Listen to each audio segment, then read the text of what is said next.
Hello, my name is Andrew Martin, and this is another edition of In the Artist's Words from the William Campbell Contemporary Gallery in Fort Worth. Today's guest is Kris Cox. Kris, welcome. Andrew. Thank you for being here. Kris is a renowned artist based in Colorado. He's been there for the last 9 years, originally from California.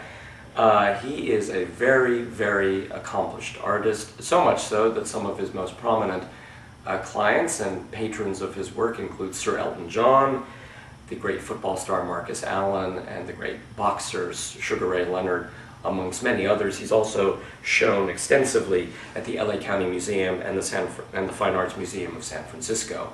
Today we're going to talk, this is his first show in Texas at the William Campbell Contemporary Gallery in Fort Worth. His first show in Texas, not just in Fort Worth, but in the great state of Texas. And we're going to talk about the themes and what went into his vast collection of art here. Kris, talk to me about this particular work. First of all, what is its name?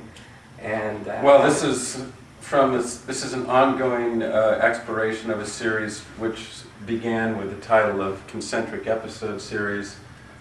This is now called the Post-Concentric Episode Series, and the concentric episode refers to concentric rings, which to me are symbolic of time, in that one can measure time with, let's say, if a pebble is dropped in a pond, they can measure time with the rings that emanate from that.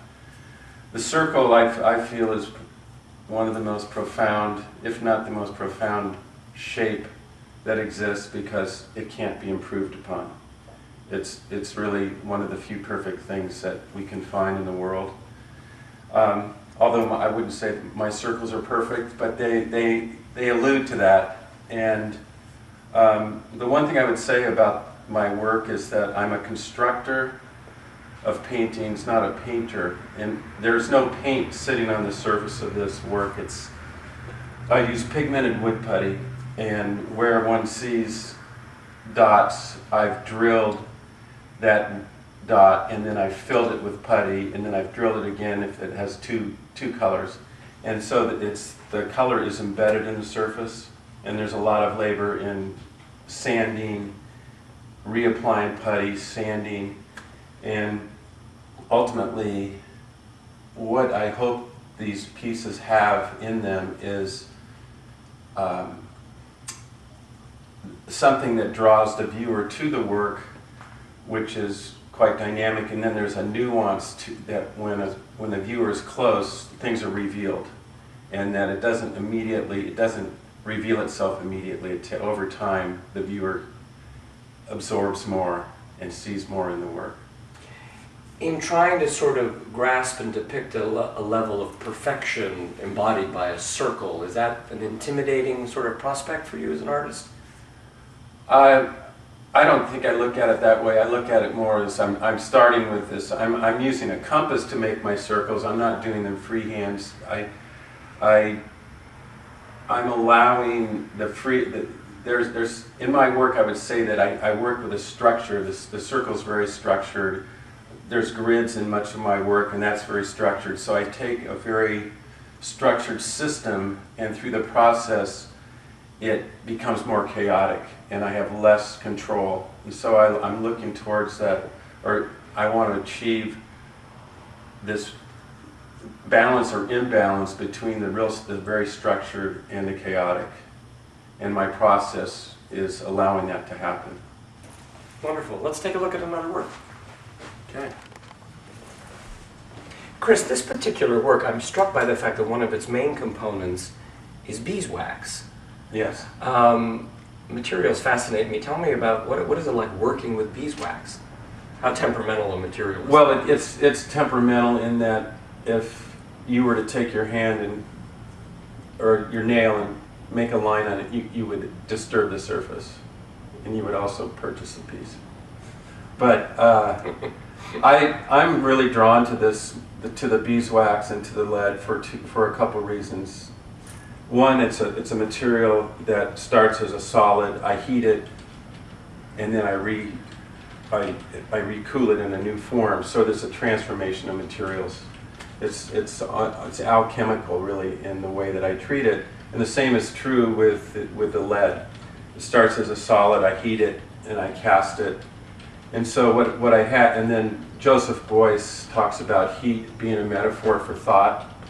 I like that whole idea. So and then this form is based on a book. For instance, if one were to take a novel and open it, this would be a typical size for a, let's say, an oversized paperback. And so that determines the size of this panel. And then, of course, these reference pages, an open book. And so we have the organic beeswax, the inorganic lead. The beeswax is translucent. The lead doesn't allow any light penetration. And in fact, our eyes will read the lead before the beeswax, just the way the light returns to our eyes and to our brain. So there's that juxtaposition of the organic and the inorganic, the heavy and the light, the translucent and the completely opaque, that I find compelling. And also just the lusciousness of the surface. They're both amazing materials. I was going to ask if you enjoyed, as an artist, working with two such disparate materials that probably required a different kind of approach, each of them. I do, and using heat is I have an MFA in ceramics, so heat was a big part of my development as an artist. And so this is a way for me to continue to use heat as a transformative element in my work. Let's take a look at another work. Sure. Kris, this is another in your concentric episode series. Talk to us about this. In particular, I'm just so struck by the color and the material. What are the materials that you used for this? I'm using wood putty that is used to repair wood floors, and I add pigment to it, and it's like applying spackle.